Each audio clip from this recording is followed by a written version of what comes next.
Homemade water filtration for safety and security in a catastrophe. Homemade water filtration can be done with the simplest, most inexpensive supplies that people would never think to use. Popular home methods of water purification often don't do the complete job and still leave people who use them vulnerable to water contaminants. Learning what works is not rocket science, but it does take a reliable source of information that shares both knowledge and skills for cleaning water. That's why Absolute Rights is offering a new special report to achieve that very purpose. 170 gallons a day. How to purify any water, even urine, to store, drink, and cook with after a disaster gives people the blueprint to a successful self-sustainable water supply.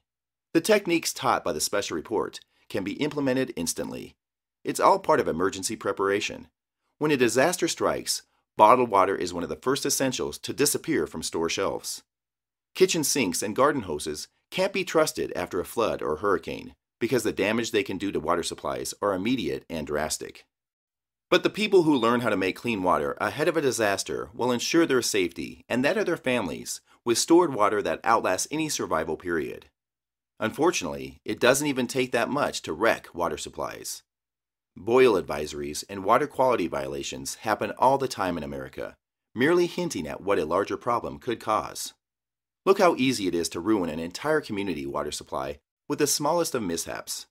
This article from NJ.com sheds some light on a recent mini disaster.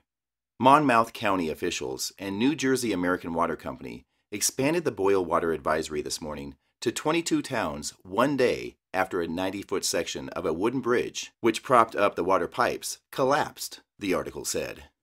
22 towns worth of people can't safely swallow the water that comes out of their faucets. That is, if there's even water running through the pipes to their homes.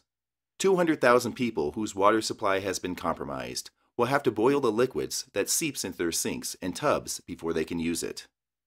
While most people will go without showers, clean dishes, and other essential comforts, the folks who have the information inside 170 gallons a day will enjoy the peace of mind from the stored water they accumulated well before the mishap. 170 gallons a day is instantly giving people a workable plan to follow and saving countless hours of trial and errors by sharing its information. When people find out the simple tricks to building homemade water filtration systems, they'll wonder why they never followed such a plan before. Find out more about accessing the special report by going to www.170gallonsaday.com.